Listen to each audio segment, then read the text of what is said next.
Hey guys, welcome back to the Dillon England Show. I'm your host, Dillon England, and on today's episode of the podcast, we have Ken Bogard and Grace Gavin joining us. This was probably one of the most authentic, real, almost painful conversations that I've ever had with two guests. In a culture where so many people get offended at everything, and the idea of being honest is something that a lot of us are scared to do. This is something that I think relationships need, people need, and I really think you're going to enjoy the conversation we had today. They also co-authored this book called No Honesty. It's available now on Amazon. If you enjoyed the conversation today, I know you're going to enjoy this book, so please pick up a copy. Let them know that the Dillon England Show sent you. And also, I'd be remiss to not shout out our sponsor, Cool Beans Coffee Brewery, and our special coffee, the Broadcast Brew. It's a low-acid coffee. Guys, it's so good. I drink it every single morning, and when you buy a bag of this coffee, the Broadcast Brew, you support the show. So if you like the content and you want to support me so I can keep making more podcast episodes, order yourself a bag. The link is in the description. But without further ado, let's jump into today's episode with Ken Bogard and Grace Gavin talking about no honesty and why I think this podcast might be the most pivotal, important conversation that we've ever had. Thank you guys for listening. Please let me know your thoughts in the comments below. Keep in mind, this podcast is available everywhere: Apple, Spotify, YouTube. So please go ahead, follow us, subscribe, comment below, and let me know what you guys think of today's conversation. Please enjoy this episode of The Dillon England Show. And look at you putting the logo forward. Did you do that on purpose? A little bit. That's awesome. She's a natural. She thinks through everything. Cool. Yeah, it's my gift and my curse. It's true. How long have you guys known each other? 7 years. 7 years. When did this whole book, idea come forth between the two of you? Where did this start? I mean, there is some deep origin stories here, but I was trying to create my own system to help businesses, and I came up with the name No Honesty. I'm like, I need something really clever if I'm going to do this thing. And I thought through it, and I came up with that title, and this No Honesty being K-N-O-W. And I'm like, that's it right there. And I started creating this system, and it had rocks similar to EOS, and then I met Jim Coyle, and Jim Coyle was like, look, don't create your own system. EOS is awesome. Right. Don't mess with it. It's already there. And so I did it. I started creating it, but then I stopped. I'm like, fine, I'll do EOS, and this will work out for me, hang out with Jim Coyle. And I've been an EOS implementer for almost 8 years. But there's always been this thing inside of me of like, there's something to it, no honesty. And I met Grace 7 years ago, and she was taking care of my daughter through daycare. You can share that story. But Grace had this entrepreneurial spark in her eye, and I'm like, there is something about this woman. And we started talking. She ended up joining me. Long story, super short. And she totally embraces the concept of this being honest piece. Several years down the line, the other side of communication comes in. So there's honesty, and then there's openness, and we can get into that later. But it's like that's the key to communication. These two sides have to exist. And Grace is like the epitome of honesty. I consider her my mentor, even though we're generationally pretty far apart, but she just tells me how it is. Yeah. And I take it, and I'm like, no, this is good. It's like growth every time she tells me something that is wrong with me. She does a great job of doing that. She nails me on everything. Then I'm like, this is good, but I do the same for her. Mm-hmm. And it's just been growth over growth over growth professionally. And then I wanted to write this book. We started using a ghostwriter. How's that for writing a book called No Honesty? That's funny. Have a ghostwriter. Hang on. What? You forgot part of the story where you started to write it first. Oh, it's terrible. Yeah. Oh, I cannot write. So I can talk this up all day. People will totally get it, understand it. When you try to get me to write something down, flat. And I'm like, all right, I need a ghostwriter. So walk me through that. That was one of the questions. It's funny that you started with that. Walk me through when you write a book, and we'll get back to your story because I love learning about people's stories. But when you write a book, like I've always wondered, you know how like athletes will write a book And I'm like, yeah, you didn't write the book. So how do you find, is it like a company that will help you get your thoughts on paper, or like what is a ghostwriter? We interviewed probably Or is it just like a 5 person? people and just kind of put it out to our network. And who do you know that's a ghostwriter? Because there's a whole market for it. Like For books. Because I've heard of ghostwriters for like music. Yeah, no, for books. Okay, Like cool. a lot of, like you're talking, a lot of the famous people, they have ghostwriters. And, I mean, whether that's they don't have time, they're not a good writer, whatever Yeah. it is. But a lot of them use ghostwriters. And then some of them will get a ghostwriting credit, but some of them won't. And you'll never know. Gotcha. Here are the layers I know about. There is the first one, which is need a ghostwriter. Hey, I got several concepts. Can you just write the book? And I give them the definitions of open and honest, and I say, okay, write something on it. And they'll do the whole book. Bam, you got a book. Go publish it. Or I build out a lot of it. You fill it in with some meat and some references or some other things. And then there's just a complete collaboration, but that ghostwriter gets no credit. I mean, they get paid well. They just get no credit for it. And I'm like, ethically, this is not right. Yeah. I don't think we can do this. And I'm sitting here with Grace, and I'm like, my God, she's writing these incredible articles, and she writes so well, and she gets me, she understands me, she challenges me, she totally embraces this stuff. I'm like, she needs to be writing this thing. Yeah. And I ask her if she's open to it. And so we have an executive assistant now, Tiffany, who's helped us. Grace is doing everything no honesty. She's 95% no honesty stuff.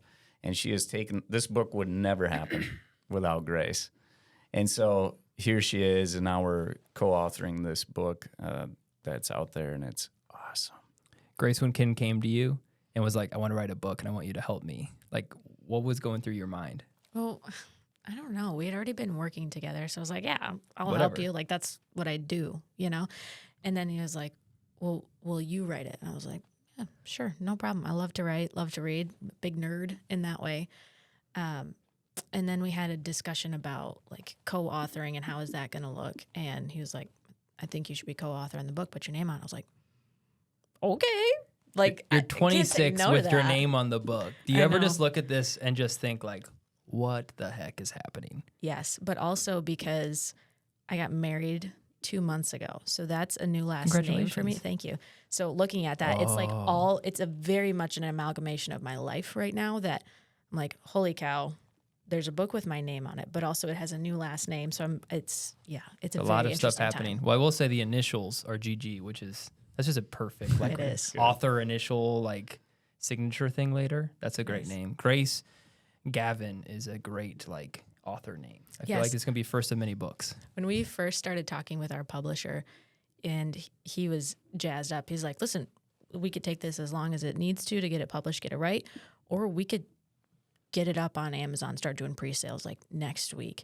And this was before we had gotten married. So I was talking to my husband right after that meeting. I was like, hey, I don't know how this works. I know people have author names, but we might just need to go to the courthouse real quick so I can get my name changed. And he's like, honey, I don't think that's the right way to do this. Yeah. I was like, you're right. But it sounds really great from a marketing It perspective. does. So I'm not gonna lie, it does. but it is my real last name. So That's great. You've That's done a great. good job of not blending personal and professional, but then you're really forcing it there, right? Like, So talk to me. Let's jump into the no honesty because I think a lot of our listeners are curious. We keep mentioning the book. We're always like, what is this book? And Ken, I'd love to know, where did this concept come from?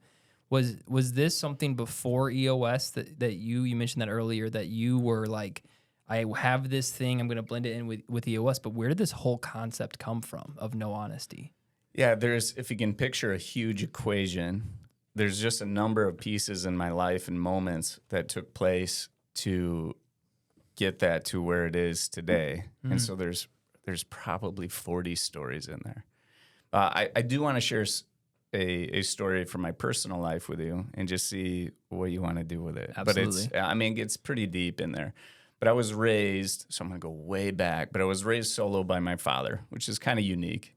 And my father is a stoic German, Lutheran, retired engineer, ex-military, and loving father. Wow. Right, so he did it all by himself. And I wasn't the easiest to deal with. And when I was 8 years old, I used to bike to school. And so back and forth, bike to school. And I was biking one day and I had to pass these kids on a bus. And one day I was passing them and I heard blink. I'm like, oh, okay. Then I biked to school the next day and I heard blink, blink.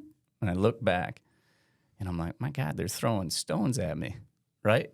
And so this kind of became the challenge daily. And so I'm going back and forth to school and these kids are throwing stones at me. And we're talking kids my age. And I'm like, why? You know, what did I do to them? So some days I would cross 4 lanes of traffic to avoid them. It. Sometimes I'd bike faster. And then one day I'm passing them. Stone hits my spokes. I go flying over the handlebars. Somehow it got trapped in there. Skin my hands and knees. I'm 8 years old, and I turn around to these kids, and I say the worst thing I've ever said to anybody in my life at that age. And I said, go to hell. And I felt terrible. But these kids were throwing stones at me. And now my dad, he's kind of one who's like, look, we don't talk about bullying. Mm-hmm. Bullying wasn't in my vocab. It just wasn't a thing. You're dealt with the cards you're dealt. That's it. Yeah. And so I didn't talk to my dad about it. And then other things were taking place that are totally bullying, right? When I look back, I'm like, my God, look at all that shit that happened to me when I was a kid. And I had somebody pull a gun out on me at an intersection at 10 years old. I had somebody steal my bike. I had people, and they even went into high school, like penning my door shut because I went to a boarding school, come in, rough up me and my roommate. But this happened so much throughout school. And now I haven't looked back at it until recent because people keep asking, like, where's this book come from? And I look back and I'm like, you know, I think a lot of it comes from like my childhood, and it was, what the hell was that back then? And I look back and I'm like, bullying screwed up my self-worth as a little kid. So when you're a little kid and you have no outlet and you have no adult to talk to about it, you just sit there and you think the world hates you. Yeah. You're like, what? It must be me. And so what I was a very introverted little kid who didn't feel like anything I did was valued. And that jacked me up. Now, that was before I turned into a teenager. And so then you hit, Grace knows the story, and you can only imagine me when I was a teenager. I should show pictures, 1,000 words in those pictures. But I hit ages 16, 17. So I grow up, have semi-decent looks, semi-decent education, grow into a man. That's what happens at the teenage age. Start feeling myself. And then I'm like, that in my childhood, I want nothing to do with that. I'm not going to be that ever again.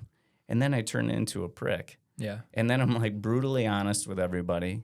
You know, I start owning everybody. I ruin relationships. I ruined the one relationship in my life, my father, who was doing everything he could just to raise me into a good human being.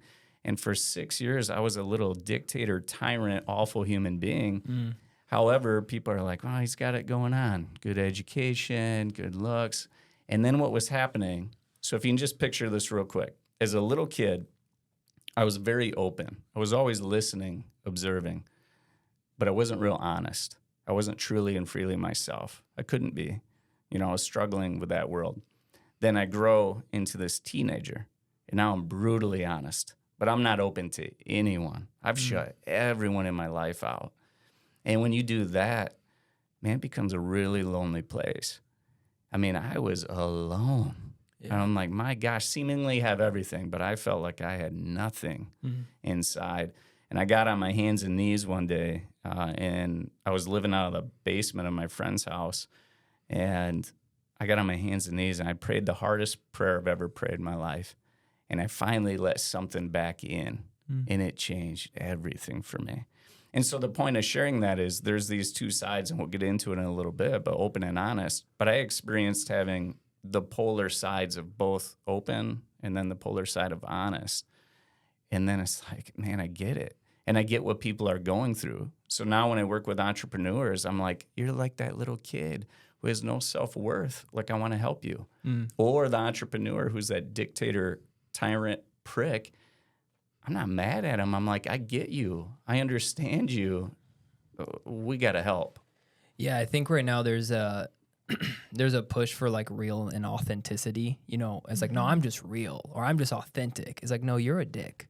You know, and so Right. like you said, like trying to be honest with also being kind is a very delicate balance. And how have you guys found and coached people to do both, where you need to be honest and not sugarcoat things, but then also at the same time be kind? And how have you been able to coach people to find that balance? We talk about it in terms of how do you be 100% honest and 100% loving, which we were talking about a little bit earlier. Love in business is weird. We don't say that. It feels kind of like HR is going to come after us. Yeah.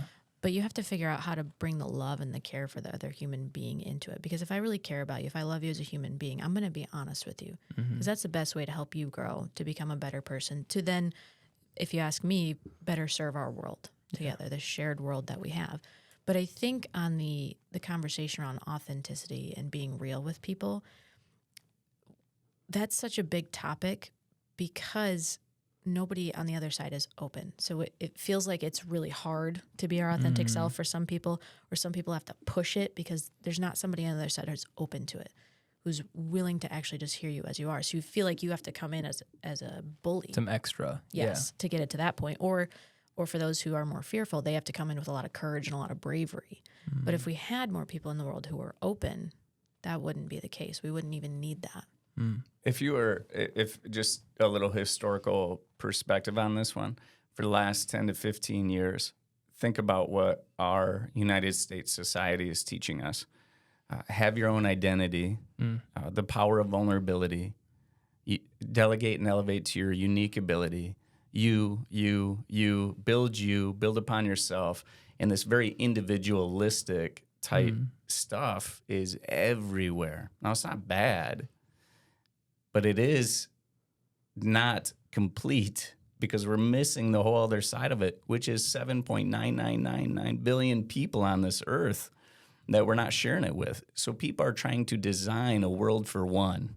And that's what we've been coached to do in all these books and all these talks and everything that's out in the world. But we're missing the other side of it, which is a level of openness. And what we mean by openness is to listen to each other without reservation, to put our needs and wants on pause for just a freaking second while somebody else is speaking. My gosh, look at the space I can give you, Dillon, if that takes place. But also look at your ability to handle and absorb anything said to you. So if I'm really listening without reservation, I can handle almost any controversial topic. Well, it's the difference between listening to respond versus active listening, right? So a lot of people will just listen just so they can say their next thing. They're like, I can't wait for this guy to quit talking so I can get to my next point. Yes. That's like every business meeting ever. Is like, okay, we're going to have this person present and everyone's sitting there waiting for their own presentations just so this guy can get done, versus just everyone for a second actively listening to what this person has to say, processing it, and then respond. And I think that's something that's missing in a lot of businesses when it comes to, especially what we were talking about earlier, when we were talking about just like the visionaries and the go-getters. I think you guys can talk to more than I can, but it seems to me that entrepreneurs that are those visionaries and go-getters, they have the vision. So it's really tough for them to sometimes stop their vision to hear out other people. Have you seen that to be a big problem in the entrepreneurship space? 100%. Yeah, and I think it's the multitasking, right? We know there's so many scientific studies out there that we as human beings can't multitask. We're not good at it, which sucks because I really think I'm good at multitasking. Yeah, I But- can't. You guys saw that before we started. I'm right. terrible at it. When You you're got starting through to formulate your it happened. response, that's when you're trying to multitask. I'm like, yes, focused on Dillon, but let me figure out what I'm going to say, which is exactly what you're saying. We can't multitask. I can't be actively listening to you and pre-populating my response. It's one of those two is going to suffer, and it's going to be me being able to listen to you that's going to suffer. I think visionaries and entrepreneurs that are visionaries, which is dang near synonymous, Yeah. they're used to a Herculean effort of just, I got this thing up and running. Here it is, and it grows and it swells and it grows and it swells. But what they're used to is I've done it myself, and I now have to somehow graduate into creating a team and letting go of things to other people and listening and let them in and let them help me with my baby. And that's uncomfortable. Yeah. And so like I get them and I understand them. And a lot of times we're pointing at them like, what a prick. And that person's terrible for like trying to dominate the room. And I'm like, that's what they've done their whole life. And that's how they've gotten their business to where they have, is because of that Herculean effort. Now, time to release it to the rest of the team. And that's the leap that we got to make if we're going to get to the next level with the business. And it's really hard to do. And so open and honest, though, is key, because nobody's educated on this stuff. And so we're busy educating people on this. And what it does for a visionary is we show them, like, look at how honest you are, truly and freely yourself, speaking into what you want and how you feel. Good for you. That's awesome. But now we got to work that other muscle, which is to listen to this team without reservation and put your needs and wants on pause for a second. And let's try to let everybody else rise. Can we make some space for other individuals? And when they really learn that, my gosh, that team is unstoppable. Yeah. And so these companies are moving so much faster because they're open and honest. So it's incredible. I mean, it's the difference between, you talked about the whole individualistic thing, and a lot of it's fine, yeah, you know, improve yourself, whatever, but a lot of it's just selfish. Because at the end of the day, when you're only worried about yourself and your improvement and you don't think about anyone else and have room in your brain for anyone else, you become a very selfish person that only is a one track, only what you want. And like you said earlier, when you mentioned the whole like people starting a company, it's kind of like my wife and I were talking about babysitters we have a 1.5-year-old, and we've never let anyone babysit her yet. Oh boy. It was like, I feel like that's how an entrepreneur feels when they're letting people in for the first time. Because I'm like, parents, sure, whatever, but like a random person babysitting my daughter, I'm like, no, it's my kid. Like I don't want to let go of that and let someone else into this. And I think it's that feeling that I had, because we've worked hard to raise her. You know, it's not easy raising kids, and then letting someone random in, trusting them that they're not going to ruin it or make a bad decision and feed my daughter something that she'll choke on or whatever. Like those are all the things I think of. It's the same thing as entrepreneurs.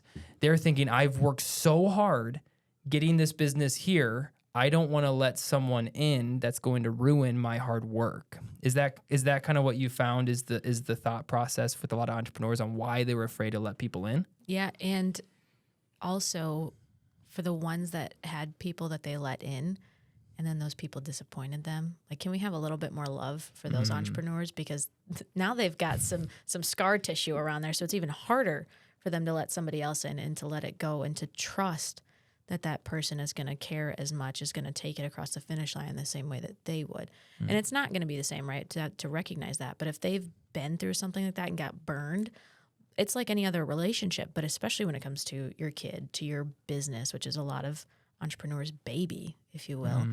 It's true. It's hard to do. Let's get you a babysitter. You know, embrace some of this open and honest stuff. I don't know. Think about interviews. Well, I'm probably going to freak you out by sharing this, but when people interview for a job, the amount of lying that takes place and posturing. Yeah, how do you think I got the Affleck job? No, I'm joking. I'm joking. Yeah, Andrew didn't lie that much. Good. That's just insanity. And so what happens when somebody interviews and they lie, and let's just say they blow up their resume. So you interview babysitters and they're like, oh yeah, I do it all the time. And they babysat their niece for 2 hours one evening. Yeah. But then they get into these situations in a company, and because they blew it up, the expectation is, yeah, you can handle this. This is what you said in your interview. And what happens to that individual is now they're not honest. They're not truly and freely themselves. And they become this kind of icky something else. They also cannot handle the position.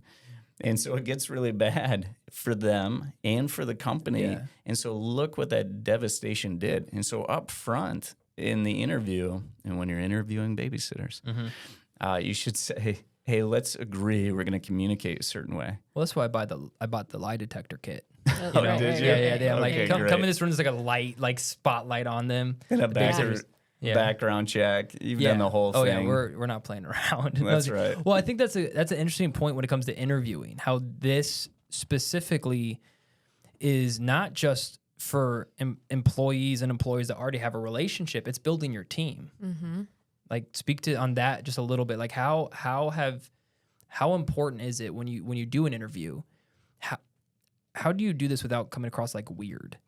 Does that make sense? Like I think if you're it's okay if to you're be weird. yeah. So walk me through, like, how does this practically look for an entrepreneur that's trying to hire while also trying to practice being open and honest without coming across too forward, or like, what's the, like, you know, does that make sense? What I'm kind of asking? The agreement. Yeah, have at it. Yeah. So one of the practices in the book, and the entire book is made to be simple, tangible, and implementable. Because if you know Ken and I, we're like, okay, how do we actually do this? It's not just theory and things like that. So one of the practices is the agreement, and it's a simple, powerful script to use at the beginning of a conversation to jumpstart you into real communication, rather than kind of just, we walk into it and it's just the normal society things, right? Serving myself, like we were talking about, just me.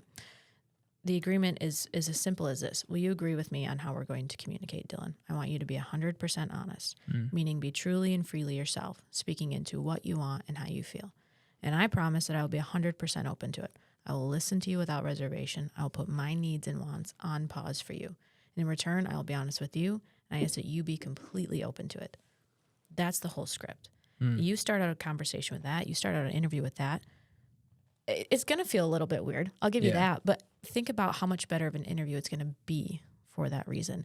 And then the very key point there, too, is if you're the one asking for the agreement, if you're the one interviewing the person, you have to model that really well for them so they know what it looks like, because we don't see this in society right now, which is why we're doing what we do. But you have to be the model for it and help them do that, too, because every other interview that they've ever walked into, that is not the case. That is not what somebody's asking for. They're expecting the dog and pony show. You know, it's weird. It's weird. I've had people say to me, okay, when you first brought that agreement up to me, I'm like, I don't know. Where's this guy going with this thing? And the reason it's weird is because it's not normal. You know what normal is? You know how weird normal is? Yeah. Normal is, hi, Dillon. How's the weather today? How are you? Yeah. Oh, I'm good too. Yeah. Great. What do you do for work? You know, and it's this weird robotic, It's not non-personal, no connection. You're right. Yeah. It's normal to expect that, but man, that is not pure, real communication, man. We are screwing up communication left and right. I'll take you back to the beginning of when Ken and I met, and this kind of actually ties into the babysitter conversation too, because I was working in a daycare when we met, and we had been coached and taught to tell the parents about the kids' day, and if there was a bad thing, you had to sandwich it, the sandwich method. Oh, this is really great. Here's this bad thing that we actually have to tell you about, and then here's this good thing. So it's actually all fine. Whatever, fine. Ken walks in the door with him and his wife, Ilsa, and he goes, how was her day? Now, how was it really? I just want you to be honest with us. And what I tell you what that did for our relationship, I mean, we're working together 7 years later, so that's a huge part of it. But even as Mila graduated out of our infant room and moved on to room to room to room, we would stop Ken in the hallway. Like, that family could not get out of there. If they were coming to pick up at the end of the day, they had to plan, I don't know, probably another extra 30 minutes. And it wasn't just Ken, it was Ilsa too, stopping him in the hallway, having conversations with him. Because what we actually did there was build a real relationship with him, rather than just sandwiching as we had been coached. They wanted to hear about how Mila's day had actually gone, which in turn not only helped the relationship, but it helped them at home too, right? Like if somebody tells you, yeah, your kid did great today, and then you go home and it's a disaster. He did kill a kid, but besides that, he was amazing. But if you go home and you're like, wow, I suck at parenting. They're so great at daycare. Yeah. That's what I hear all the time. That's not going to help you. And that's not going to help your kiddo either. I think the sandwich method is one of those things where it makes sense when you have someone who is a very delicate, you know, they have to be kind of loved a little bit, but then it's also sometimes an excuse to not have hard conversations, you know, because people forget that the one that's doing the coaching also might be uncomfortable with what they have to say. Does that make sense? So then you're going to sandwich it a little bit and you're like, bread. little bit of slice of ham, bread, you know, and you completely skip over what is actually probably like the meat of the sandwich. And then think about how sustainable that is. Like, you need the protein. Yeah, it's not just carbs. But you know? for the implications are huge when you're not open and honest. Yeah. They are huge. One example I had, so Grace is with me. This is much later. Dax is my son. He's younger than Mila, and he goes to the daycare. And he's a little bit slower on the learning and getting things, and it's obvious to me. Mm-hmm. And I know it's obvious to their teachers there. And we were in a, I don't what's a review? Parent-teacher conference. Okay, thank you. Parent-teacher conference. I never know the names of those things. But you showed up, and that's what showed up, matters. That's right. Yeah. And so I go to this thing, and they're like, "Hey, doing the sandwich method," and I'm like, "I can sniff through that BS right away." Yeah. And they're like, "And he's doing okay on the learning." And I say, "Hey, look, can you just tell me how it really is? Like, how's he really doing? Like in comparison to the whole class?" I just get the sense maybe he's a little bit behind. They just give me the real. And look, I'm open to whatever you say. I just want to help out my boy. Teacher's like, "Thank you for that. He is behind." Mm. And I'm like, "Well, thank you. Where the hell have you been?" Yeah. Because now, when we're not open and honest, somebody who can't read through that is going to be doing what with their kid? No extra development, no extra help. And so when people skirt the truth like that in a very serious matter, especially to a parent with their kid, it's like that can't be taking place. And now that is pervasive in every single company I've ever worked with. Well, Yes, that's exactly what I was going to say, because the conversations that you have with that I have with people are the same conversations I had with 3-year-olds when I was working in a daycare. I'm having these same conversations with 30-year-olds, with 50-year-olds. It's human beings in this communication, because there's not that education piece. It's all about helping us develop that communication piece of life, and we just don't have enough of it. Well, I think it's also the culture of PC, and I can't offend people. Like we've been taught there's this massive push that you can't offend anybody, and like Jordan Peterson says it really well. Like, just to be able to think, you risk being offensive. To be able to think freely, you're going to offend somebody. And we live in this world where I think just because of media and propaganda, and we're just constantly told, like, you can't offend people, don't offend people, that plays itself out into teachers being like, oh, I can't offend parents. I don't want to have a parent mad at me. I don't want to have the school board say that I've been, and you lose honesty because of I made the joke earlier, like, I'm not a PC person, and I'm not, because I'm going to try to be kind. But if I offend you because I spoke the truth, you can get over it, because I'm not willing to play your game. And I think a lot of people, if they can, with what you said, part of doing this open and honest thing, it's that if I speak clearly to you, this might be offensive. Like, this might hurt a little. And that's part of growth, and we need to be okay with that. And we've had a culture, to me, just gotten so soft that that's why this is so groundbreaking in a way, because no one does this anymore, because everyone's afraid to offend. Right. Yeah, I'm sorry I interrupted you. I just got so Not at excited. all. I had a conversation a couple of weeks ago with a gentleman, and we talked about all the kinds of things that usually people don't talk about. So he was like, I don't know that I believe in DEI.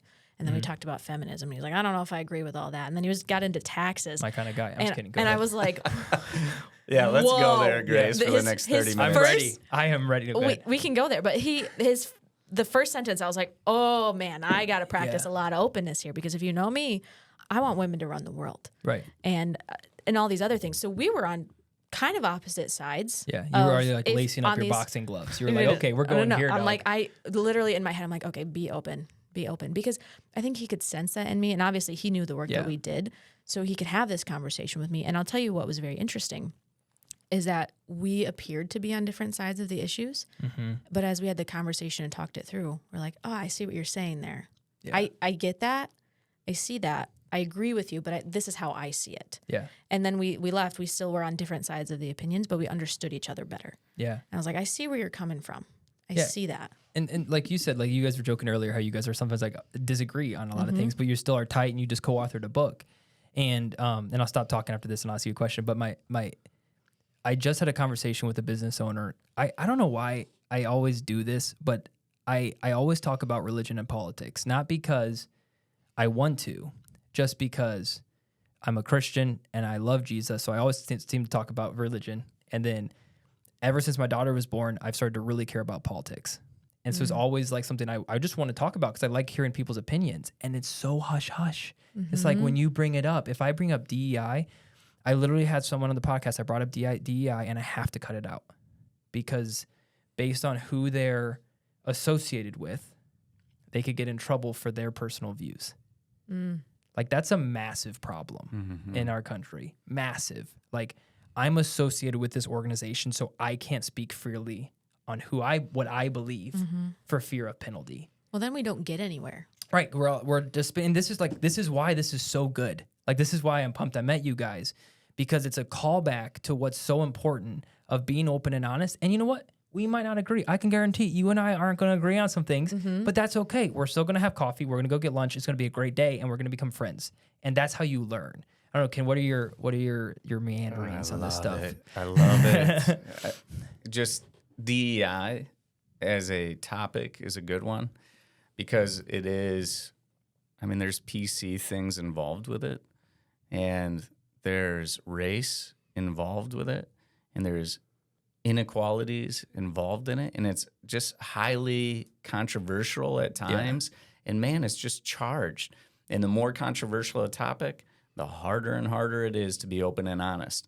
And so, like, to reach that point where we can actually talk about anything is so hard to do, but the value in it. Yeah. So when clients talk about DEI, I'll get one that's like, hey, I think we need more diversity and equity in our organization. And somebody would be like, what are you talking about? We don't need that, right? And then it becomes charged up. Or the reverse. I think we got to get rid of our DEI policy. And then that gets charged up. And so what happens when people get charged up like that, this wall goes up. Yeah. And it's like, nah, I don't want to talk about it. I'm going to shut this down. This is too hot for me. We can't do it. And so this very important topic for this organization and society in general is just being pushed under the table. Yeah. And now we can't really grow or learn because you want to shut it down. And so when somebody was willing, thank God, had the courage to say what they actually felt and they thought would be best for the company is now being squashed. Yeah. Crazy. And so we have to have the safest space possible in these rooms. And you have to allow people to say whatever they need to or want to in that room so we can make the best decision for the organization. And it's really hard to do. Well, it's the importance of getting in the habit of asking clarifying questions. And the when it comes to like when we say DEI, that's a charged phrase. Is what like that like when you say DEI, I have initial like, oh great, here we go. You want a bunch of people that aren't qualified. That's the wall that comes up. But then when you start asking clarifying questions, it's like, well, what do you mean by DEI? Like, what do you actually mean? And we're not good at that. And I think one of the reasons why is we never talk about it. To your point, we're not we make all the used to it. assumptions. And so then when those opportunities, there's two types of people that thrive in conflict and people that run from conflict. So the people that thrive in conflict, you say something like DEI or you say Trump or you say something like that. Oh man, they're ready to argue. Those Twitter fingers come out in real life. And then the ones that hate conflict, those are the ones that I don't want to talk about this. This is, and what you guys are saying is in companies, in relationships, in friendships, finding a safe space that, hey, all goes. I want you to listen to me, put those reservations aside for a second. And, and it's just great. Yeah, the thing is the conflict is always going to be there. It's the decision of, are we going to have the conflict together so we can move forward and resolve it in our relationship, or am I going to hold on to it? Because that conflict's going to come up somewhere else. So if I'm having a conflict with Ken and we don't have the relationship to talk about it, which is thankfully not the case, but I have that relationship with you, I'm going to go over here and I'm going to talk to you about it, right? We kind of get into that drama triangle thing, but that's not resolving anything between Ken and I. We can't move our relationship forward. And now there's this level of friction that comes in place, and we're not going to be able to move forward. We're not going to be able to have a relationship. But if we had that conflict here, then we're going to move forward. Well, let's get into that. So when you had a disagreement with me, but you ran to Dillon about it, and you're like, Ken, he's terrible, isn't he? The dirty butt. That's right. That guy. And she shares that with you about me, but never came to me. Think of the position she's put you in.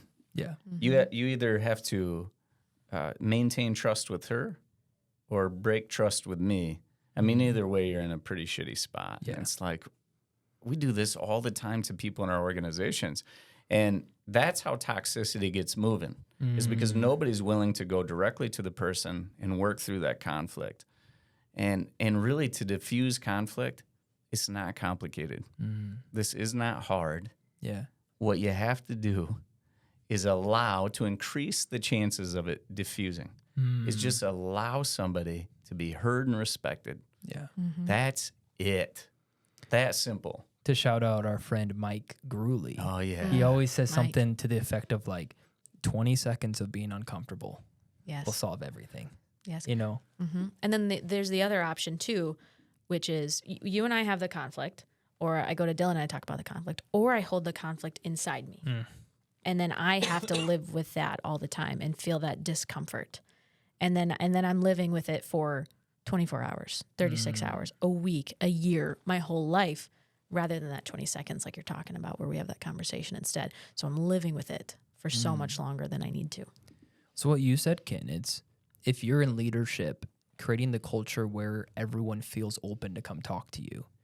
Because if you don't do that as a leader, I mean, that's what happens. Someone's like, oh, I can't go to Ken because Ken bit off Dave's head the last time Dave went to Ken with a problem. I guess I can't tell anyone about this. And then you have bottled up anxiety employees that are just, wish they could just say how they spoke. And that's just the importance of openness.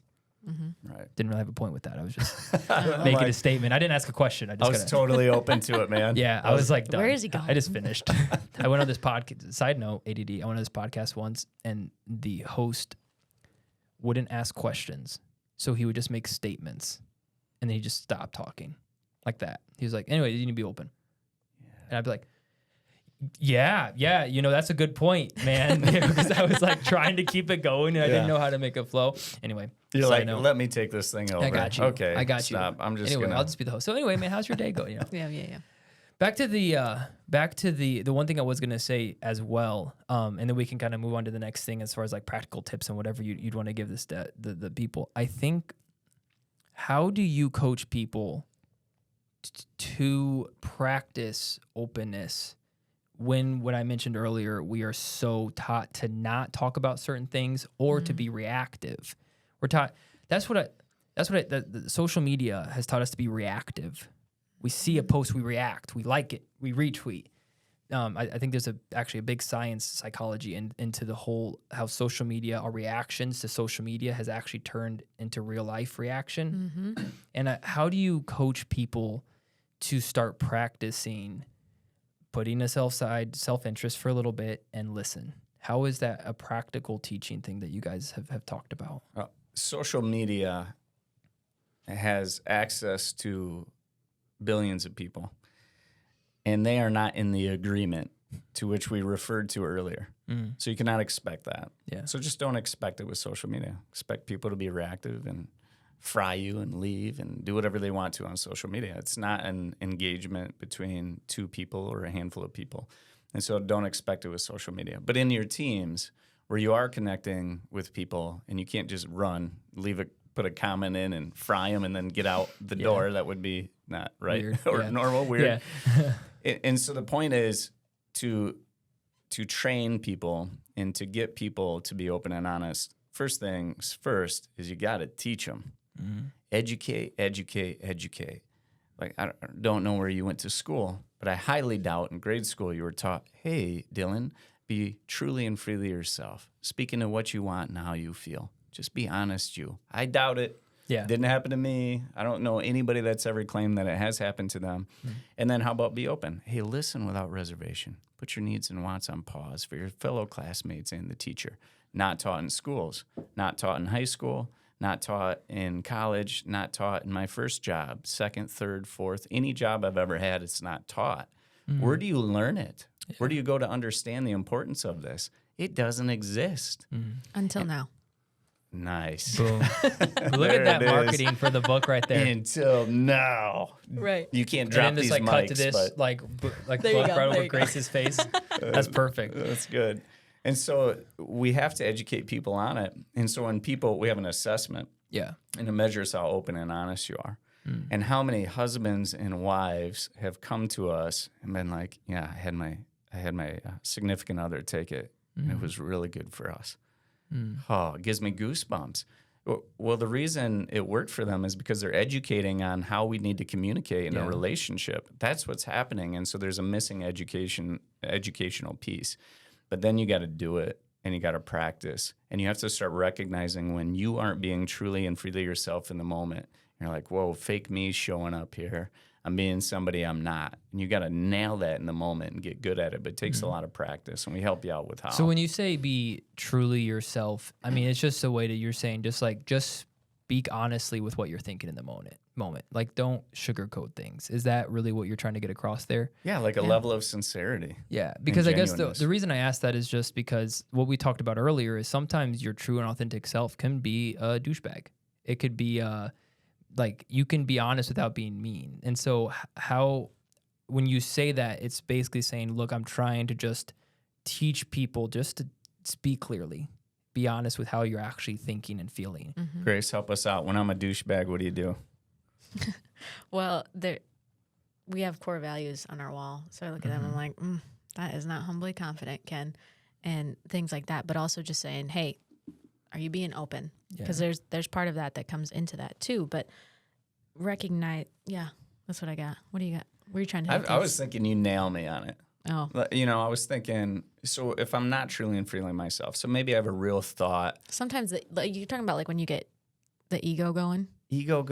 or even if it's a subject, and you're like, Ken, that's off base. Yeah. But I am being truly and freely myself. And then I'm sharing something. She's listening without reservation. But then she comes back at me with her honesty, and she's like, Yeah. do you see how that came across? Like that didn't feel good. Or, and she tells me.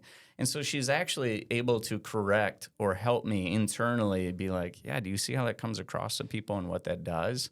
Yeah. If I'm not honest and I skirt it, there's no opportunity to learn or grow from that conversation. Yeah. And she wouldn't have anything to tell me like, hey, look at how that behavior is treating people.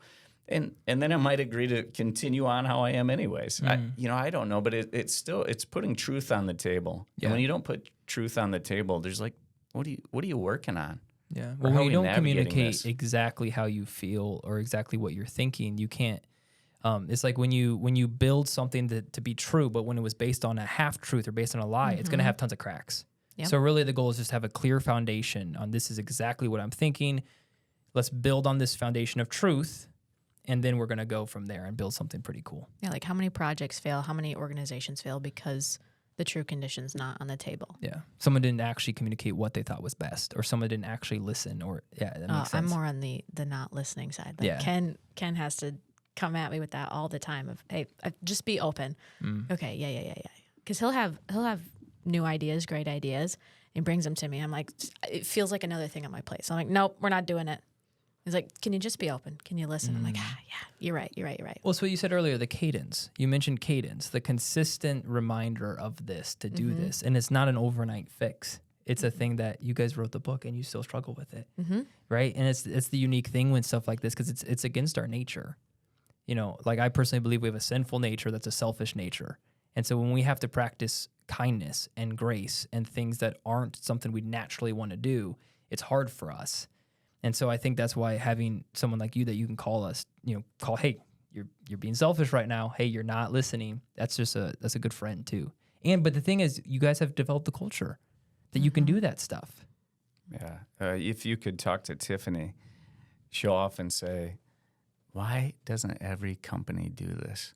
I look back at where I used to work and I'm like, oh, it was terrible there. Terrible. And the reason it's terrible is because that kind of communication doesn't take place. And it seems fake and probably a bit icky and inauthentic and not human. And there's no personal connection taking place. And so she loves what we're doing. Yeah. And I guarantee it's because of the growth she's getting out of it. And when you don't have open and honest, you're not really growing. You're just kind of, I don't know, the whims of society, being a zombie throughout the day. It's like, I don't know, like you watch these like apocalypse movies when everyone's just like fake happy and like through this days of like, I don't know, it's not a way to live life, of not being honest and just pretending everyone's happy with everyone, pretending you have friends, pretending you all agree. When in reality you're not. Yeah, I keep interrupting you. I'm so sorry. keep I just interrupting get you. so Good. excited. No, good. I'm setting you up.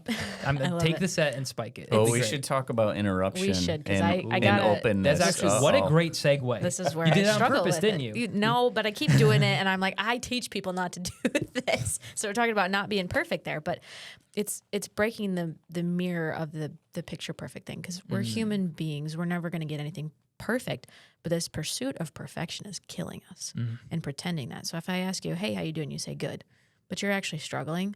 How am I going to help you? And if you ask me how I'm doing and I say, oh, I'm good, and I'm actually struggling, how am I going to help you?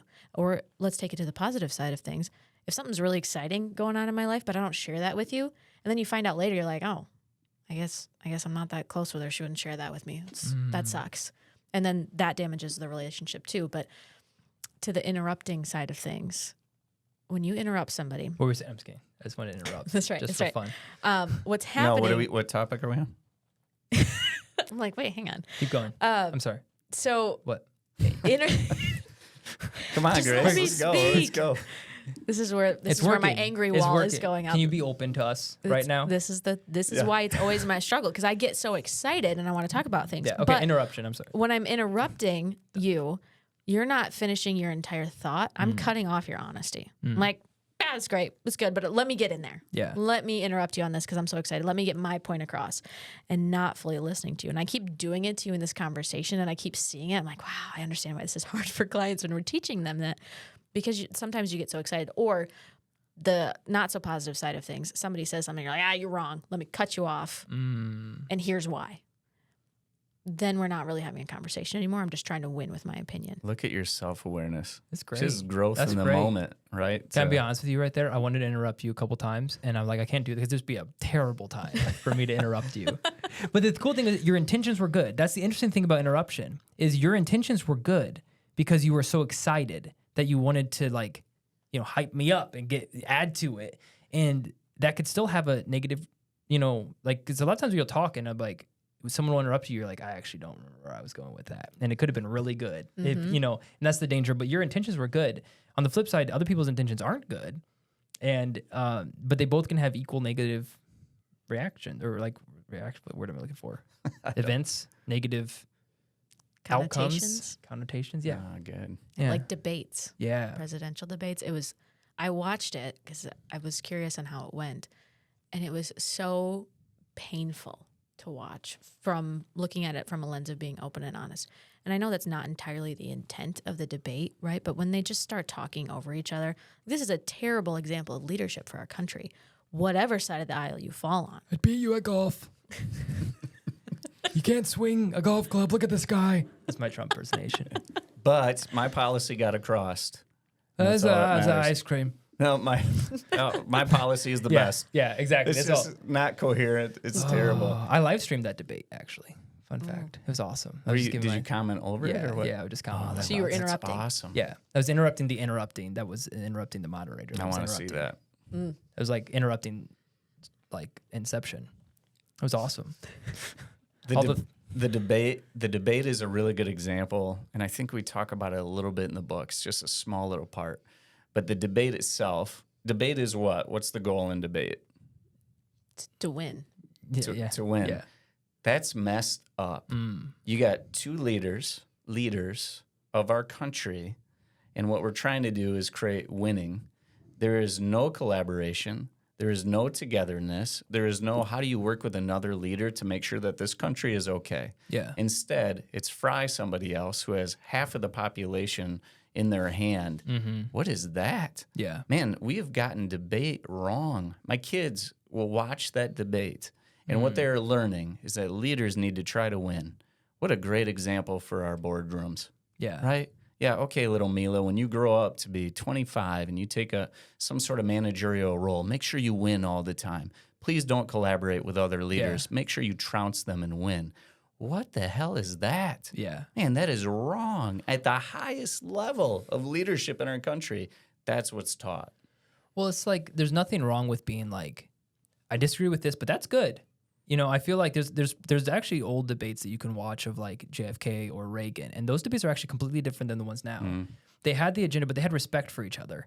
And it was one of those situations where I remember watching Reagan.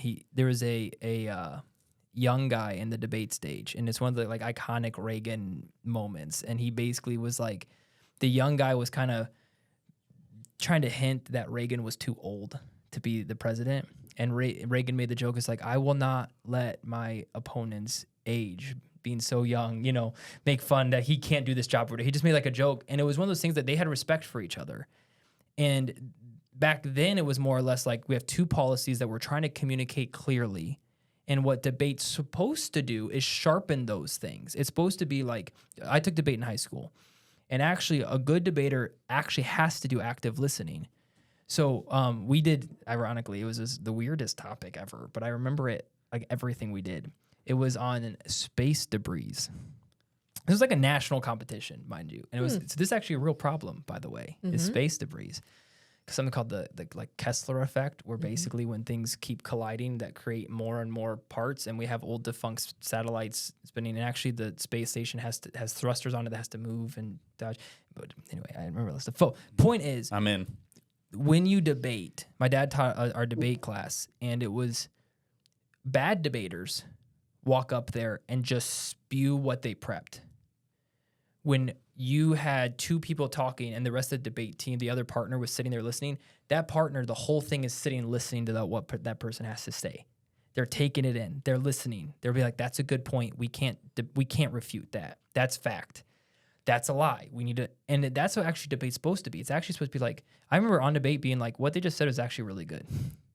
50% of that's great, but they missed the mark here. And that's the point, is sharpening that edge. But that was actually a really cool, I dived in deep. Did you know just a paint fleck is moving so fast that in space, just a paint fleck could put a hole through the space station window? That's terrifying. Yeah. I'm not It's going up terrifying. there. So when Russia just left all those satellites up there and they're just colliding, and it's actually like a massive problem right now. So our this is just side. We can cut this out if it's boring, but this is super exciting. Get out of here. So the debate was, how do we solve the problem? So there's a bunch of different things. Like some were like, we could use nets. So like attach like space nets on these vehicles, that like robotic vehicles, that whatever. Others were, you know, we could do whatever. Ours was space lasers. And it won. Follow Yes. What? Okay, space lasers. I believe it. Okay. Is this on video somewhere? Can I go watch this? No, it's not, but it's right here. It's right here. Basically, there are these lasers that are ground mounted that you can shoot up, and they just nudge things out of orbit.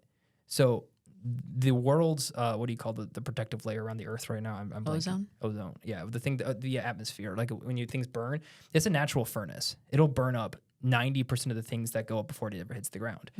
So what we found, that there was a theory that you can get these lasers, they're only like $200,000 to build, that would actually knock out like satellites off orbit, and they would naturally fall back into the atmosphere and burn up in the atmosphere before they ever got to Earth. So we would just use Earth's natural furnace to clean up the mess we've made. And just with a couple lasers, in like 10 years, we could get done with like 80% of the stuff. You need to submit Dang. this to NASA right away. Yeah, I Yeah. should. I mean, I'm a genius. But I just remember that, and we won somehow with space lasers. Sounds right to me. It makes You sense. know, I feel like it's Star Wars in here, and I'm very far out of my depth. But I'm in it. when Me too. She's like, screw this nerd guy. I like what you're saying about debate, though, because what Back to the real stuff. it's good. What I'm hearing out of that is collaboration. Really, it's debate, right? But what you're saying is collaboration in that conversation, and that's what we're talking about. Yeah. Is, are you able to collaborate with people? Or are you just trying to win? Yeah. You're just trying to win, and then it's way back to the conversation we were having before. Then you might as well just be a solo entrepreneur and not have a team. Yeah. Which, who wants that? You know, I do want to talk about why it's so easy with Dillon Oh. Why? and why he's so great Oh, please don't. and why We this talk. is Please don't. Please don't do I this. want to Excellent. hear it. I want to hear and it. why this podcast is great and why you're so good at what you do Just breathe. and why you don't like affirmations. No, I want to talk about Dillon and his ability and why people leave this show saying that was awesome. Dillon doesn't skirt it. I don't feel like you hide who you are. And sometimes you might problem. apologize for it, or you're like, hey, I'm not PC. At least you warned us. But I think, as human beings, we naturally gravitate towards people that are characters, not people that are some sort of cookie cutter thing. And the reason being is because it's human and it's real. And we have this weird sixth sense, I believe, in ourselves where we do not like inauthenticity. Yeah. And maybe we can't name it all the time, but we're like, yeah, I don't click with that person. You know why? Because they weren't being truly and freely themselves. They were being fake, and people pick up on that. Then I think you have an ease about yourself, and it's almost through modeling being yourself, you make it comfortable for your listeners in here to be themselves. Yeah. And then the depth of the conversation can actually get there. But that's a real talent. It's already in you, and it's awesome. How do you feel about that? It is awesome. Thank you. We were Yeah, talking about this thank before you. the show on how we deal with compliments, and I don't do a good job. And so you told me just to say thank you. And then, So, then the awkwardness, you. just sit with it, okay? Yeah, my hands are clammy right now. Thank I you. see that. I Yeah. see that. No, go ahead. Well, no. I, Go ahead. I got to talk about the science part of it because I've been. Can I've you been not learning interrupt about me? this. I'm sorry. No. Go ahead. No, wait. I was talking first. Dang it. We should figure out something for that. But I've been digging into the science a little bit more on that, and there's that sixth sense is actually a thing that science is tracking, that we feed off of each other's energy. So if you're, in the words that we use, if you're projecting a fake energy, I can feel that. I can literally sense that in my body. Science is tracking that. And then we have things called mirror neurons. So if you're being fake and you're projecting that, which is obviously not what you're doing, we just hyped you up for that. I can sense that. I can literally feel that in the neurons. And I don't like how that feels. So then I'm going to distance myself from you. You don't have that, which is then where the attraction and the wanting to talk to you and having good conversations comes from. Yeah, that's interesting. I'd love to learn more about that. I do think it just stems from, and I appreciate you saying that, Ken. I really do. When the mission of this podcast is to have real and authentic conversations with entrepreneurs, experts, and interesting people. And it's hard to have a show that's real and authentic if the host isn't real and authentic himself. And so, I've said things that, I probably regret. Like, I'm like, that probably wasn't the best verbiage. And I've said things that were factually wrong. I've, brought up topics that probably weren't the best to bring up with the guest there, but you better believe it's going to be real and authentic. It might not always be perfect. It might not always be the best choice of words, but it's going to be as truthful as I can be, with also just trying to be salt and light and as kind as I can for the kingdom. And that's just kind of, I think you mentioned something earlier, and I wanted to talk about that. You mentioned how no one taught us how to be open and honest in school, and that's true. But I got to shout out my dad, because I learned this type of thing from my dad, because he would always tell me, he would say, Dillon, we're all sinners. We're all messed up people. We all make mistakes, and we have grace. And the beautiful thing about the grace that is given to us, we can give to other people. And it's just one of those things where I feel like I could mess up and do the worst thing, and I knew I could go to Dad. And Dad would always tell me, it's like, Dillon, we're sinners, we're messed up, and we have grace, and I'm going to give grace to you. And it's just one of those things that I think also just because of my worldview and believing in God and believing in Jesus, that I think that this comes naturally. And I think this is so important, because I believe, like, if you wrong me, I'm like, dude, God saved me and forgave me. I'm going to forgive you too. And that's what I love about this whole thing, is that there is just a need for people to be honest and to be open. I'm not even talking business. I'm talking marriages. I'm talking friendships.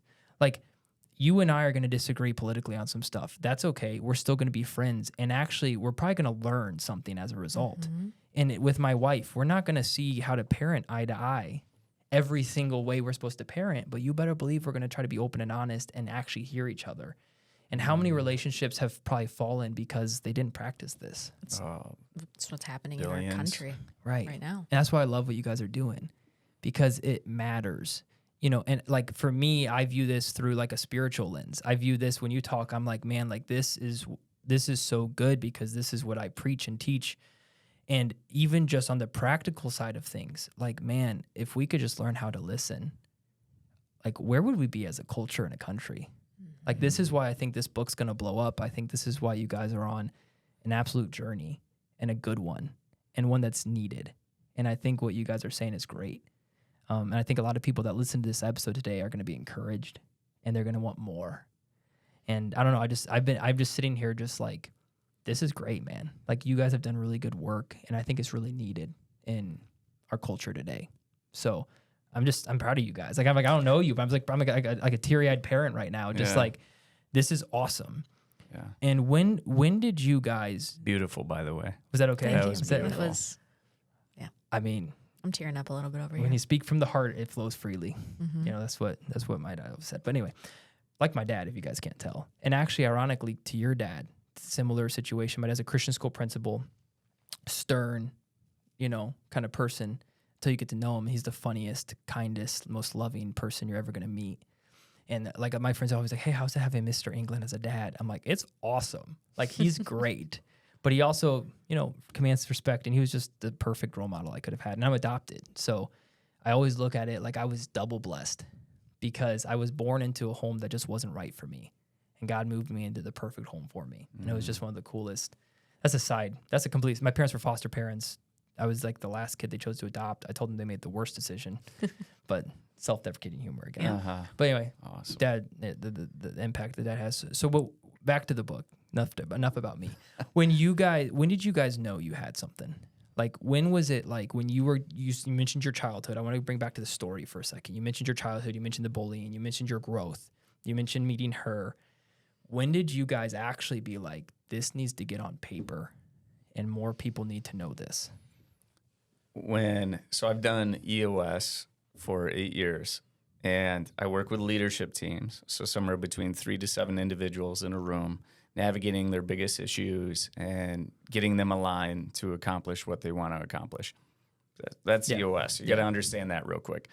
5.5 years ago, I saw these healthy rules on a wall, and the healthy rules were, I'm just going to list them off for you real quick. Respect time, comfortable being uncomfortable, no electronics, no sidebars, participate, it's a privilege to be here. And then the words, be open and honest. And I saw those words on a poster, and I completely shut everything out that was going on in that conference room that day. And I'm like, that is missing in my session room. My gosh, that's what my teams aren't doing. And so we go back to the session room, and usually what happens is I would say, okay, leadership team, welcome to my session room. Let's get going, go through the objectives, go through the agenda. All right, let's get started. Now, I start off with the healthy rules, and I explain each healthy rule. And I'm like, look, if we're going to have a great day, we're going to live by these healthy rules. And the last 2 most important healthy rules out of the whole thing is that we are to be honest and we're to be open. And be honest means be truly and freely yourselves. Speak into what you want and how you feel. Relax. Be you. Yeah. Let your freak flag fly. Like, you can say the craziest stuff, and I promise you I'm going to be open to it. It's okay. Do that here. Yeah. And then we're going to be open. And I'm going to listen to you without reservation. I'm going to put my needs and wants on pause for you. But here's the deal. I'm going to come back at you, and I'm going to be honest to you. But I ask that you be open to me. If we do that, we can accomplish anything here today. So let's live by these healthy rules. Okay, here's the objectives and the agenda. And when I started doing that 5.5 years ago, man, my game in terms of helping out leadership teams through the roof. Wow. Unstoppable. I mean, really.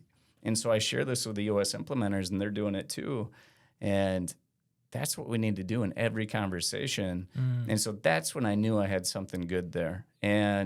And then grace in this camaraderie that we have, and like, thank God for you in my life, and just, you're exactly what I needed at the right time, and I think vice versa. Give me some affirmation. 100%. Okay, good. Yes. Yeah. I thought so. Whew. And then, so our partnership kind of modeled this for for people. And how many people have said, my gosh, if I could have somebody like Grace, it would just be incredible. And I'm like, you know what it is? It's just our ability to communicate and navigate nearly anything. And it's like through this partnership and through that moment in that room and this, like, we have to get this out to the world. World's broken. And people would go home from the session room because they're working in their work life with me. But they'd go home and they'd take that principle of being open and honest and they would share stories with me like, you know, I had a really important conversation with my husband.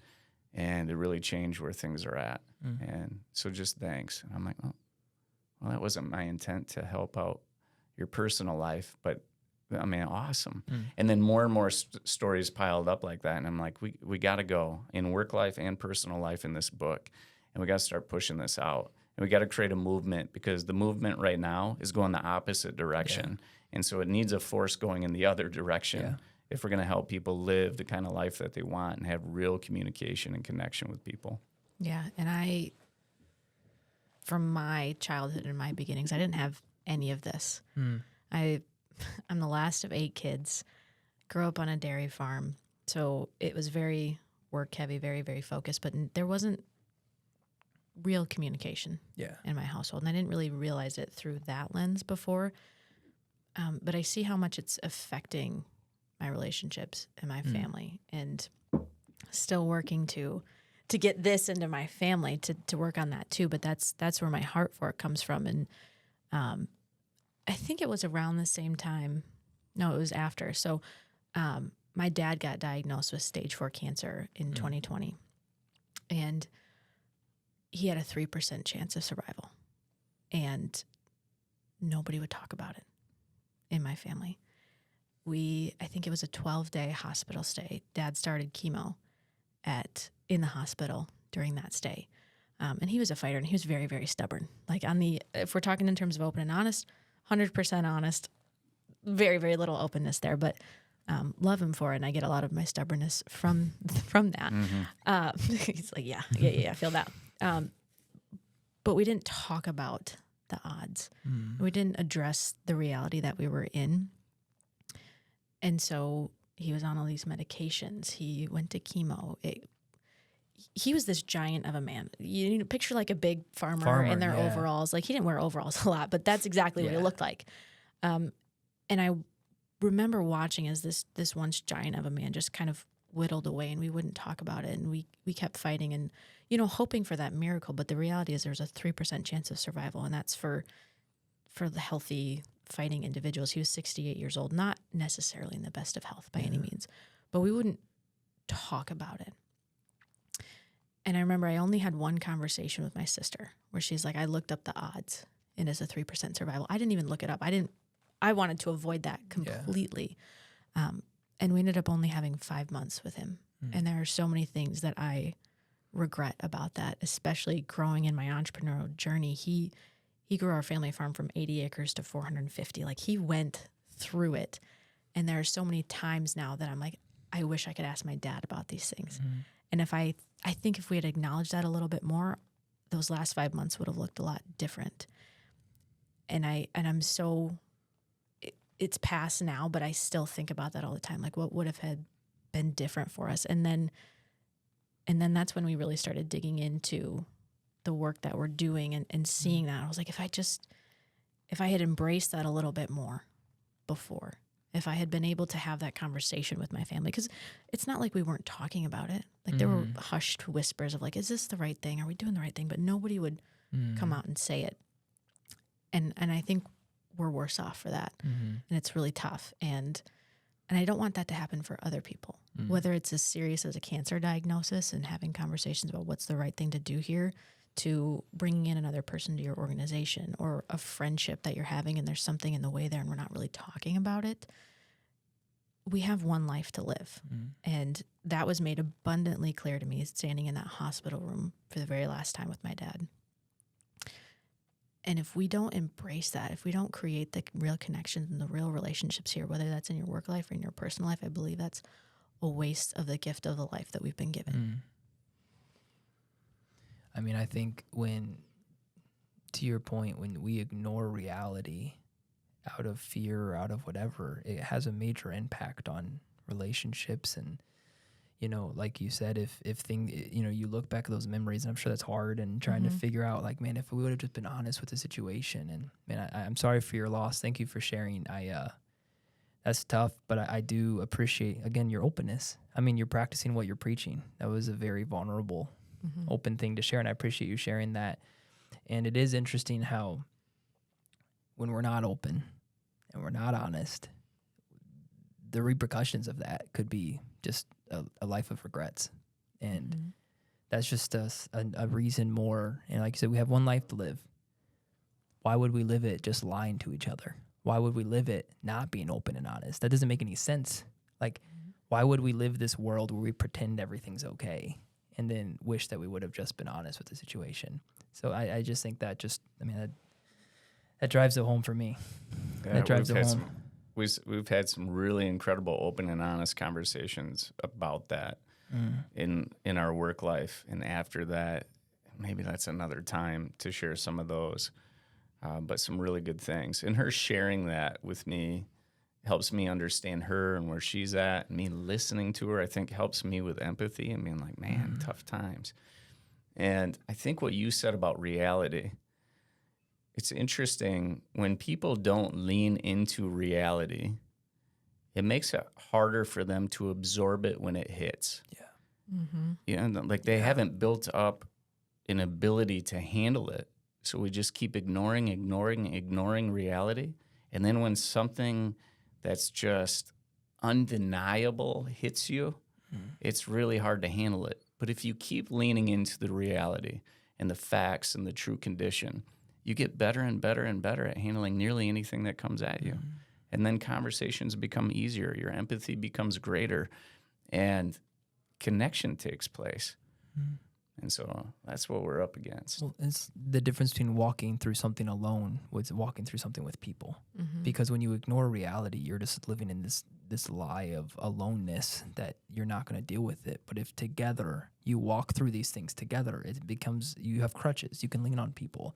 And that's not even true with situations like this. I'm talking about anything that you're just not willing to just walk through hard things because you just pretend they're not existing. And it's easier, it's less painful. But then what you said, when whatever that situation happens, it crushes you. I think you should tell the story of the conversation we had after my dad passed, because I think that's really helpful to people, with people who are grieving in your life, but people who are going through anything in your life, because there are a lot of things happening. So I would love to hear from your perspective. Great. Let's go there. So Grace has this tragic event in her life.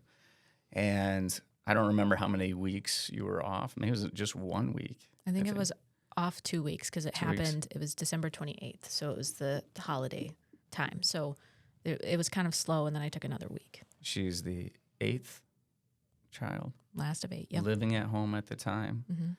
Last one living at home. And this huge tragedy in her life hits.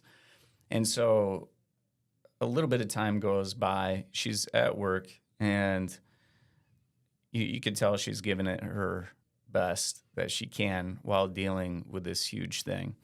And we're about to have a meeting and get through issues and get business on course, and let's go. And she walks in, and I'm like, she's a little off today. Well, not sure what's going on. Let me investigate. And so I get curious, and I'm like, hey, Grace, you don't seem to be yourself. What's going on? She looks at me, and she goes, my dad just fucking died. Okay, that's what's going on. And I'm like, oof, okay. Like, I feel that very honest, real moment. And my reaction to that was like, Ken, shut up and listen. Like, we got to understand this. And at the same time, we're going to give that space and seek to understand that. But I think she also had to understand, like, we're at work and we got to figure out how we're going to be able to move on. Yeah. And so we sat down for maybe 30 to 45 minutes and just went back and forth on it. So where are you at? And she shared some things that she's learning and considering, and you were reading books on it, which I thought was incredible, like really getting into it. And I'm like, wow, I'm really understanding her. And then you had a request and you're like, Ken, just when this happened, or because of this happening, I just need you to know that like I just might need some space sometime.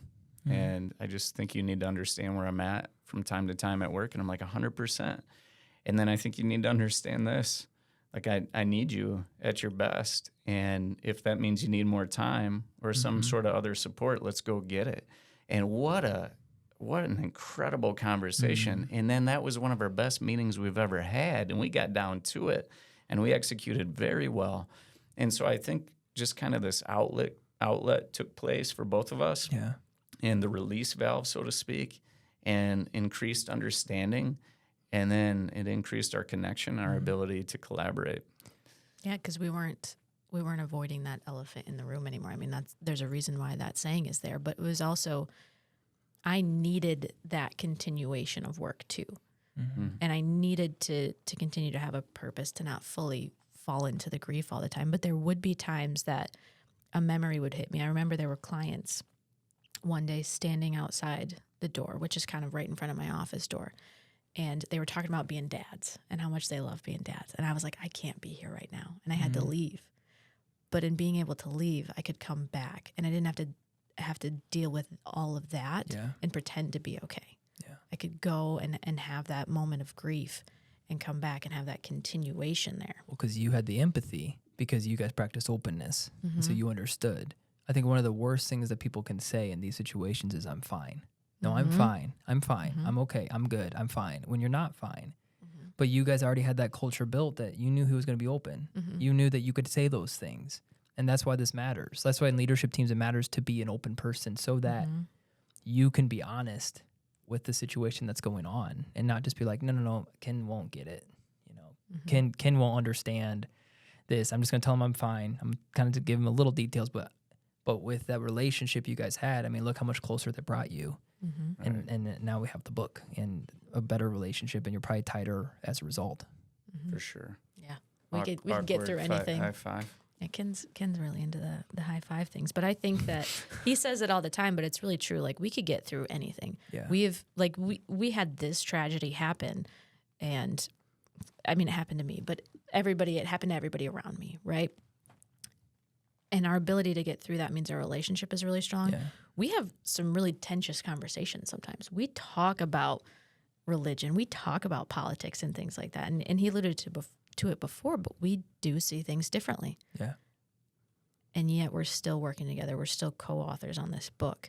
Yeah. Because that's what this world needs. It needs proximity to other people who think differently than us, so we don't get into that echo chamber. Yeah. And then it's like, oh, everything I think is what everybody else thinks. Yeah. And that's not the reality of the world with 8 billion people. But I think it's an ability to absorb the reality. Yeah. I mean, that's what took place. I had to give you my reality in that conversation, and you absorbed it really well. Like, you're really open to it, maybe after a second.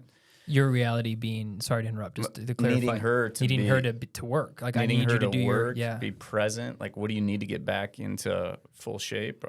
And so she understood that. And then I had to absorb her reality. I haven't been through something that tough and difficult. And so when we can absorb it better, you really can't handle anything. And we are. And we're doing that work with our clients when we do workshops and we get into the session room with them. They share some of the craziest stuff. And we have to model, like, I hear you. Yeah. Okay, I'm getting you. I understand you. And let's go there. And we got to face the reality. So no hiding from this. Let's stay here and work on it. And we do.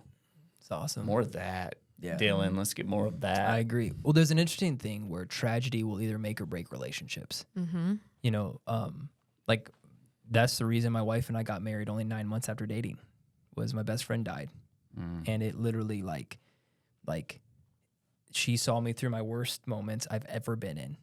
And I remember sitting there thinking, if this woman is willing to walk through this with me, what else is there to walk through with me? And I bought a ring a week later, because that's, as much as tragedy sucks sometimes, as a result, a flower still will blossom from those tough situations. And for me, a death caused me to get married to the best woman I possibly could have. And you know, and actually I'm having my best friend's wife come on the podcast. We're having a whole podcast on grief. And so, cause it's important. Yes, it is. You know, and she's doing great now, but anyway, that's, when you were just reminding me of that because it sucks and it was really hard. But as a result, like having someone to walk through that with me, which turned out to be my wife, we weren't even engaged.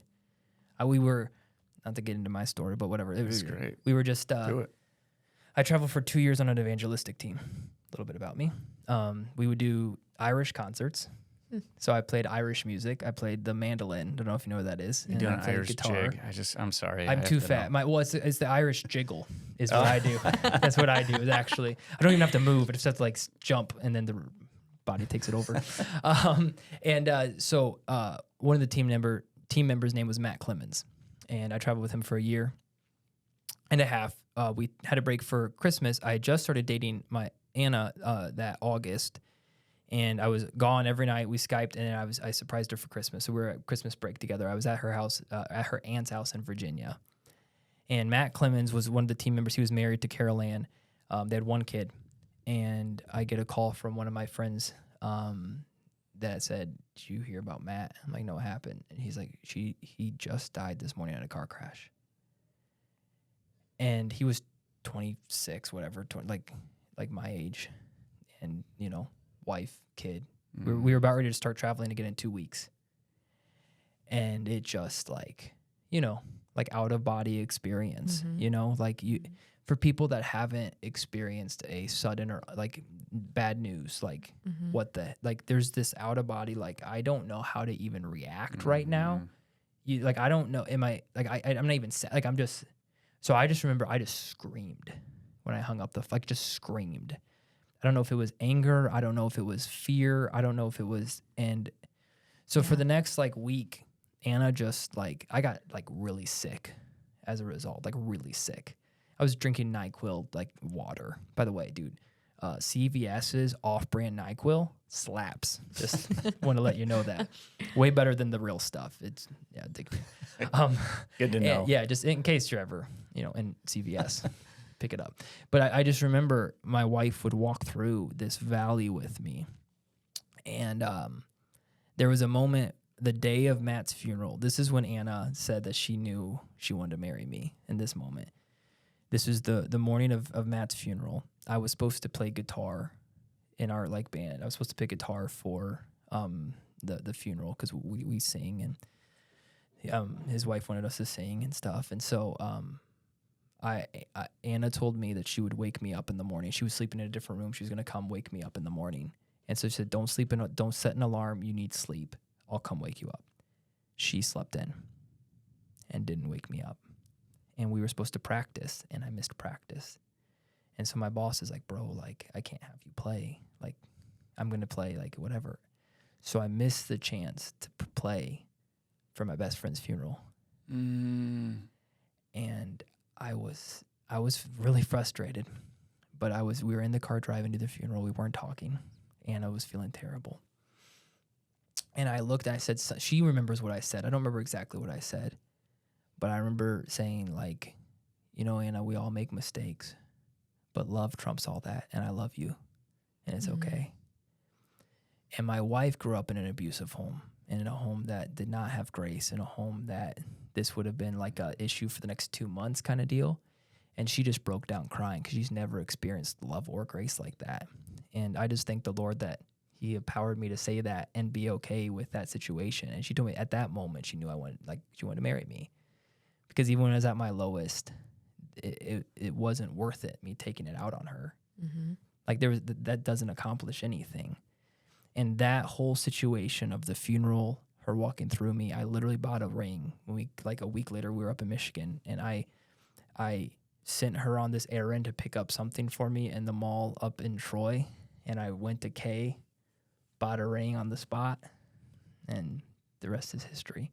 Wow. But it is crazy how sometimes through tragedies and through things that we just wish would not happen, there's friendships and life on the other end. Incredible story on your journey. That's awesome that you're sharing that. But again, without your openness, I would have never shared that. And that's the thing is this is a snowball. This is a stair step. When you have one open and honest person in a boardroom or in a relationship, in a marriage, it's contagious. Just like being a negative person's contagious. When you're open and honest, it's contagious, and it's a good thing. Look at the togetherness that's taken place. Yeah. And the connection. And it's probably hard for listeners because they're just not in the room, so they can't quite feel it or understand it. But I'm like, man, am I close to Dillon or what? And you hearing our stories and being a part of this, it's really, to me, it's bringing us together. And I think it's really cool what's taking place. And I think some of these big moments in our life that happen, you always hear about couples coming together because they had some sort of big experience or something that took place, and the science will tell you it's endorphins and that does something to you. But I think it's that the two people got through one of the heaviest moments in reality. So it's like you can handle anything then, and you did it well together. And so that kind of models the rest of the relationship. So I'm not sure how much endorphins really matter in that moment. It's like you took on the biggest crisis together. It's like, what can't you do? Right. And I want to thank you for sharing that story. I mean, it was rough to hear, but it was real and it was true, and I appreciated it. And, I think our listeners are going to hear your heart, and it was just such a window into what you guys believe. It was such a window into, you just want to be real. You just want to be open, and it's what it was. And so I appreciate you for sharing that. Well, thank you, because sometimes I think about why me? Why did I have to go through that? And if I had to go through that to help somebody else in their next cancer diagnosis not have that happen, I'm okay with that. Like, this is my reality. This is what I've lived with. But how can I tell my story to help people? And that's what we're here to do. How do we tell our stories to help people? How do we help people tell their stories to help more people? Because we all have shit happen to us. Yeah. And if we don't talk about it and we're not honest, we don't have somebody open on the other side, we feel like we're alone. Yeah. And we're not alone. Yeah. I mean, I think when I look at this book now, I look at it it's a book written through personal experiences. It's a book that was born out of pain, out of bullying, out of loss. But it was a book that is needed because through those events, through you as a kid, sorry, not to make a joke real quick, but I had this joke earlier when you said you were throwing rocks at you. I was like, it was your first experience of EOS rocks. Just painfully. Yeah. That's what I wanted to Never say. thought about that. It was just funny. It was your first. You didn't even know you're being trained for EOS when you had rocks being thrown at you. But now you train other people. Now to I'm do going to be rocks. triggered when it's brought up. Yeah, exactly. Okay, Yeah, I'm thanks. sorry about that. No, but with your story, and you guys came together and you used those things of you're like, what happened to me, I don't want to have happen to other people. That's like when the best businesses are created, is when someone's just like, this is a problem, I should fix it. And that's when the best ideas are stemmed from. That's exactly what you guys did. You're like, there's a problem is people don't talk and they're not honest. We should deal with it. Right. That's exactly it. Cue in your book, promo. So when is this being released? October 18th. October 18th. Where can people buy it? Everywhere? Amazon, Barnes Perfect. and Nobles. I will have a link in the description for this book for anyone that would like to buy it and support you guys. Is there any other ways, any other promos, social media, anything that you want to let people know where they can follow you, where they can contact you, or anything like that? You can reach out to me on LinkedIn. I love to tell this to people, and I really genuinely mean it. I love talking about this stuff. I know Ken does too, but I love it. I could do this all day long. Just have these conversations and like, oh, that's where that happened, and that's where that came from. So please continue the conversation with us, because we're making a movement out of this. And like you said, it snowballs. The more people we have that are bought into being open and honest, the more that it happens in the world. Yeah. And we're here to change how the world communicates. So please have these conversations with us. Have these conversations with your loved ones, with your team members. Do that, because it's going to change the world. Good. Find me on LinkedIn. That's the best place to go with it. See some of the things that we're posting. Engage with us. We want to engage back with you and try to create a little more connection on the old social media. Absolutely. Well, I'll include both your links in the description. So guys, make sure when you watch and listen to this, you go to any of the platforms and at least check out the book. It'll be available everywhere. October 18th. No Honesty by Ken and Grace. This is also a very sick. I love the gap, right? Is it like really quick side note. Walk me through the cover art. Yeah. Let's So show you the guys. play on words, no, KNOW, and then of course there is no honesty. There's a big lack of it, and So the K and the blurred S mark. Got that. Okay, got it. And then what we're trying to do is eliminate the divide. So we have all these walls we put between ourselves and everyone else, trying to build and design a world for one. And we have all these divides. We got to eliminate that divide.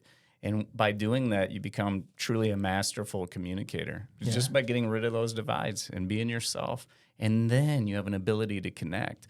And so this chasm between us is got to go. Well, listen, if you enjoyed this podcast, would you say people are going to enjoy the book? Hell yeah. If you enjoyed this podcast, you are going to love this book. Please make sure you get yourself a copy on whatever link I post, wherever it is, but definitely Amazon and all the other book places you can buy a copy. Please get one to support Ken and Grace. Follow them on LinkedIn. If you want to follow us on our socials, Instagram, everything, if you want to get through Ken through me, you can always just text and reach out to me, and I'll make sure they get in contact with you. Thank you guys for coming on the show. I feel like we could talk for another 2 hours. Yeah, let's do it. Let's keep going. All right, let's keep going. Never mind, guys. And we're back in. No, I was kidding. We'll have to do round 2 after post-book release. And then when you guys write your second book, have you guys talked about that at all? Probably 6 months ago, I said to Ken, all right, so what's the next book we're going to write? Still in the chaos of writing that. And he's like, I'm not ready to write another book. And then what was it, a month ago? You're like, I got the idea for the next book, he says to me. Like, okay, great. Once you do it, I don't know. There's something that happens Dude, to you. you should create a book called like Open and Honest Podcasting. We could tag team and a whole book on like how to create like an environment where like on social media where you could still be honest with strangers you just met. Dude, I'm down for collaborating. Don't tease me. I'm serious. We could do it. That'd be an interesting concept. You know, like how do you We could create a whole new social media. in like 1 minute break down walls enough to someone you just met and have a conversation on camera. Done. Interesting. Could be good. All right. Well, we're going to talk about that, and you guys don't get to hear it. So thank you guys for coming on the show. Please subscribe, comment, all the fun stuff I always ask you guys to do. Thank you guys for coming on. We'll see you guys on the next episode. Thank you guys so much. Excited for your book launch. God bless This you, is man. amazing. Thank you so so much. You're much, welcome. Dylan. You're awesome. See you guys. Thank you. Cool. Done. Nice Let's work, go. pal. Good job. Claim your hands. You're welcome. Whew. Man, that was awesome.